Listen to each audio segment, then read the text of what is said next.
Article 368 कहता है कि इस देश के संविधान को, पार्लियामेंट को सभी कानून बनाने का अधिकार है। इस देश में धार्मिक युद्ध भड़काने के लिए केवल और केवल सुप्रीम कोर्ट जिम्मेवार है। सुप्रीम कोर्ट का एकमात्र उद्देश्य है, show me the face will show you the law.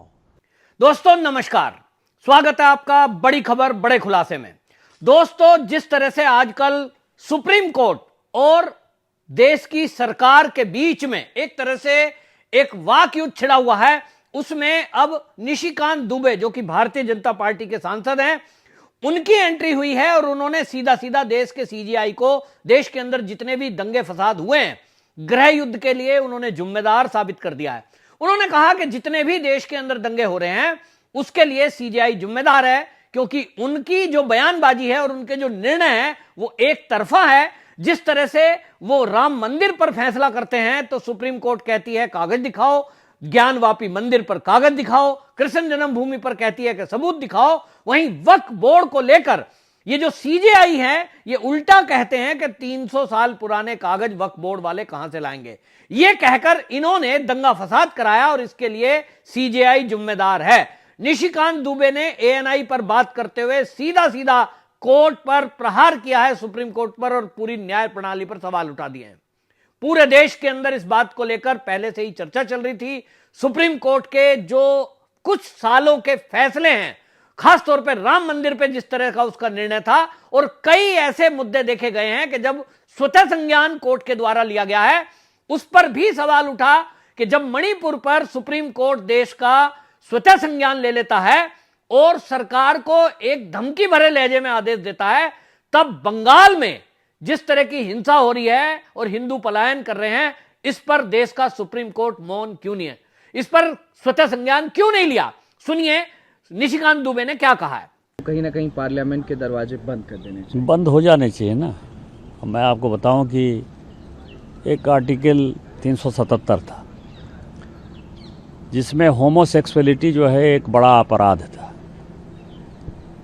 अभी ट्रंप एडमिनिस्ट्रेशन आया है, उसने क्या कहा है? उसने कहा है कि इस दुनिया में दो ही सेक्स है, या तो मेल है या तो फीमेल है। ट्रांसजेंडर की उसने बात नहीं कही, होमोसेक्सुअलिटी की बात नहीं कही। पूरी क्रिश्चियन कम्युनिटी हो, पूरी हिंदू कम्युनिटी हो, पूरी मुस्लिम कम्युनिटी हो, पूरी बुद्ध हो, जैन हो, सिख हो, सभी ये मानते हैं कि होमोसेक्सुअलिटी एक अपराध है। सुप्रीम कोर्ट ने वन फाइन मॉर्निंग कहा कि नहीं, ये केस हम एबॉलिश करते हैं, ये आर्टिकल एबॉलिश करते हैं। हमने आईटी एक्ट बनाया। आईटी एक्ट में सबसे ज़्यादा दुखी कौन है? महिलाएं हैं, महिलाओं के पौर्ण आते हैं, बच्चे हैं, बच्चे के पौर्ण आते हैं, उनकी सेक्सुअलिटी के बारे में जो है हंगामा होता है। एक दिन सुप्रीम कोर्ट खड़ा होता है, वो कहता है 66 से ख़त्म कर दिया हमने, आईटी एक्ट ख़त्म कर दिया। तो सुना आपने, निशिकांत दुबे साफ साफ कह रहे हैं कि ये जो मनमर्जी सुप्रीम कोर्ट की चल रही है ये अब नहीं चलने देंगे। उन्होंने कहा कि जुडिशरी के अंदर जिस तरह से भाई भतीजावाद चल रहा है, उन्होंने कहा कि ना तो एससी, एसटी, ओबीसी ये कोई जज हैं ही नहीं, सब स्वर्ण जाति के अधिकांश हैं। और इसलिए उन्होंने इशारा कर दिया और बोल भी दिया है कि हम अब जजों की भर्ती एनजेएससी के थ्रू करेंगे, जिसको मोदी सरकार ने कानूनी रूप दिया था और सुप्रीम कोर्ट ने उस पर रोक लगा दी थी। उन्होंने सवाल उठाए कि क्या कोई कोर्ट संसद में बने हुए कानून पर रोक लगा सकती है। उन्होंने सवाल उठाए कि संसद में, हमारे संविधान में साफ साफ लिखा है कि जहां कहीं कोई कानून नहीं लिखा उस बारे में सुप्रीम कोर्ट को आजादी है कि वो निर्णय दे, लेकिन जिसमें साफ साफ कानून लिखा हुआ है तब उस निर्णय को सुप्रीम कोर्ट को पलटने का कतई अधिकार नहीं है। उन्होंने कहा कि संविधान में लिखा है कि राष्ट्रपति की नियुक्ति कैसे होगी, प्रधानमंत्री की नियुक्ति कैसे होगी, ये सब लिखा है, और इसलिए जजों की नियुक्ति भी सरकार करेगी। ये हमने कानून बनाया है, उसका कोई अधिकार सुप्रीम कोर्ट को कैंसिल करने का नहीं है। अभी आपको बताऊं, उन्होंने आर्टिकल 377 का हवाला दिया। उन्होंने कहा कि देखिए, आर्टिकल 377 में मोदी सरकार ने, हमारी सरकार ने कानून बनाया होमोसेक्स को लेकर के, और हमने उसको, दुनिया में अपराध है तो हमने भी उसको अपराध की श्रेणी में रखा था। उन्होंने ट्रंप सरकार का उदाहरण दिया कि अभी ट्रंप सरकार आई तो उन्होंने भी दो ही बातें की कि देखिए, दो ही यहां पर सेक्सुअलिटी हैं, एक मेल और एक फीमेल, तीसरे की कोई जगह नहीं है। लेकिन हमारे देश में यह सुप्रीम कोर्ट ने आर्टिकल 377 को खत्म कर दिया। उन्होंने कहा हमने एक एक्ट बनाया, आईटी एक्ट। आईटी एक्ट की धाराओं को कड़ा प्रावधान किया, क्योंकि महिलाओं को बहुत सारे लोग पोर्न भेज देते थे, बच्चों को पोर्न भेज देते थे और बच्चों की पोर्न वीडियो वायरल होती थी। तो हमने उस पर एक्ट बनाया, आईटी एक्ट की धारा 66A, लेकिन सुप्रीम कोर्ट ने उसको एक झटके में खत्म कर दिया।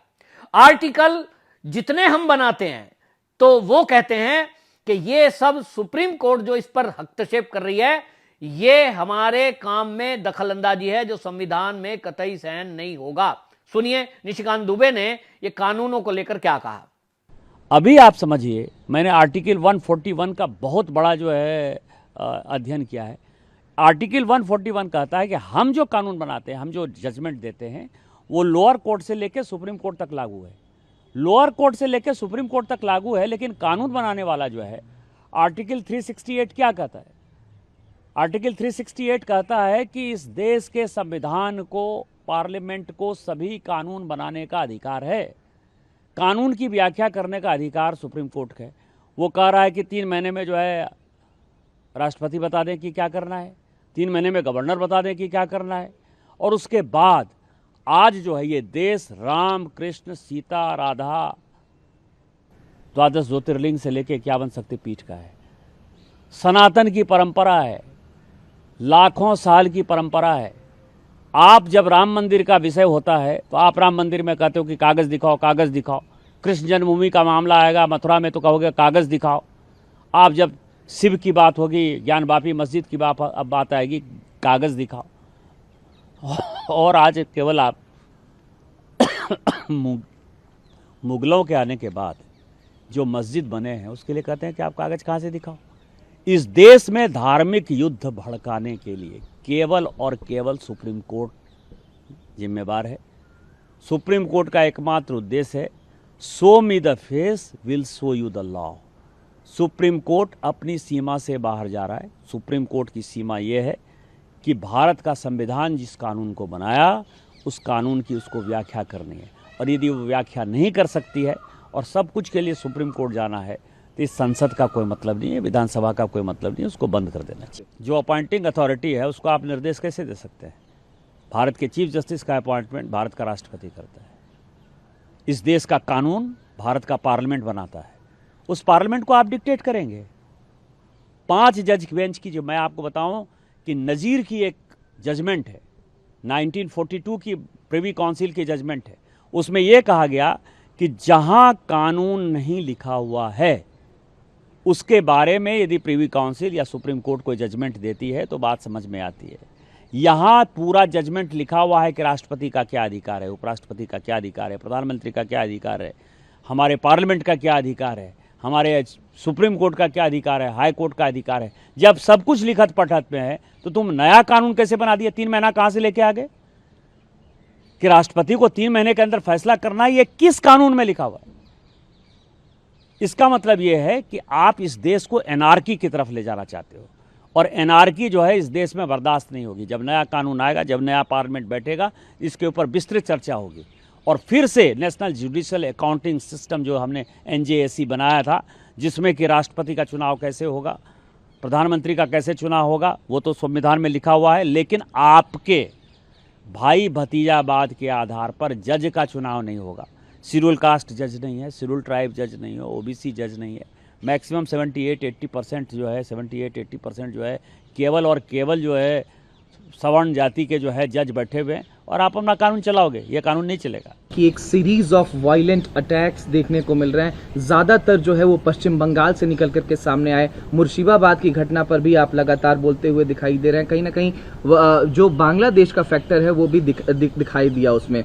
इसको लेकर के वक्फ कानून को लेकर के जब वक्फ JPC जगदम्बिका पाल जी चेयरपर्सन थे, उनसे पूछा गया, उन्होंने कहा कि अगर ये अनकॉन्स्टिट्यूशनल बोल रहे हैं JPC की इतनी बैठकों के बाद, दोनों सदनों से पास होने के बाद, महामहिम के सिग्नेचर के बाद, तो कहीं ना कहीं मुझे इस्तीफा दे देना चाहिए और मैं इस्तीफा दे दूंगा अगर ये अनकॉन्स्टिट्यूशनल बोल रहे हैं। कल्याण बनर्जी का बयान है, उन्होंने कहा आप इस्तीफा दे दीजिए, आप गलत बात करते हैं। इस देश में जितने गृह युद्ध हो रहे हैं उसके जिम्मेवार केवल यहाँ के chief justice of India Sanjeev Khanna साहब हैं। तो सुना आपने, निशिकांत दुबे बिल्कुल साफ साफ कह रहे हैं कि सुप्रीम कोर्ट का जो हाल का रवैया है उसी की वजह से दंगे हो रहे हैं। और आप देखें कि जैसे ही मान लीजिए सुनवाई के लिए कोर्ट में आया था, इसको लेकर अश्वनी उपाध्याय जो सुप्रीम कोर्ट के जाने माने वकील हैं, विष्णु शंकर जैन हैं, इन्होंने पहले ही सवाल उठाए कि जब 120 पीआईएल पहले से दाखिल हैं, वक्त को लेकर के चुनौती दी हुई, तब सुप्रीम कोर्ट कहता है कि पहले आप हाई कोर्ट जाइए। लेकिन जैसे ही कपिल सिब्बल, अभिषेक मनु सिंघवी वक्फ बोर्ड का पक्ष लेकर के जाते हैं और इसके विरोध में बात रखते हैं, तो सुप्रीम कोर्ट सुनवाई शुरू कर देता है। जबकि एक ही सुप्रीम कोर्ट, एक ही सीजेआई दो बात कैसे कर सकता है? कानून तो एक ही हो सकता है ना, कोर्ट का आदेश दो नहीं हो सकते। लेकिन अपनी मनमर्जी चल रही है और इसको लेकर पहले से सवाल उठ रहे थे। लगातार अश्वनी उपाध्याय सुप्रीम कोर्ट पर सवाल उठाते रहे हैं। अब निशिकांत दुबे ने जो सवाल उठाया है, तो इससे साफ जाहिर हो रहा है कि मोदी सरकार कुछ बड़ा रिफॉर्म करने जा रही है। और मेरे जो सूत्र हैं, उस सूत्रों के हवाले से मैं आपको एडवांस न्यूज दे रहा हूं।